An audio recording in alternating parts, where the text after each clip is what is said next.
Hello guys, তো অনেকদিন ধরে আমি ভাবছিলাম যে এই কোরিয়ান নুডলসটা আমি ট্রাই করবো, যেটা হচ্ছে নিসিনের hot and spicy Korean kimchi flavour. তো চলো ট্রাই করি, দেখি কেমন খেতে। তোমরা হয়তো সবাই খেয়েছো, আমিও এটা আগে খেয়েছি, বাট আজকে আমি আবার খাবো। চলো দেখি।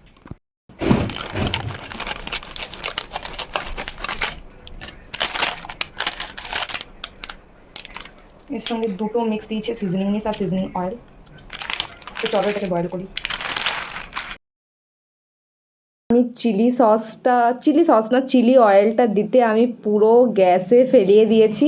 তো যাই হোক, কালারটা দেখো, মানে একদম সেরা লাগছিল। আর যখনই আমি ফার্স্ট বাইটটা নিতে গেলাম, নাকে এত জোরে গন্ধটা এলো যে কি বলবো।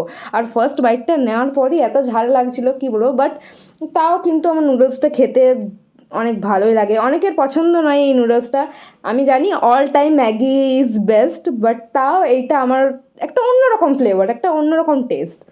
তো আমি ভাবলাম পুরোটা খেতে পারবো, কিন্তু এইটুকুটা আমি আর খেতে পারছিলাম না, এত ঝাল লাগছিল। তো চলো টাটা, বেঁচে থাকলে দেখা হবে। বাই।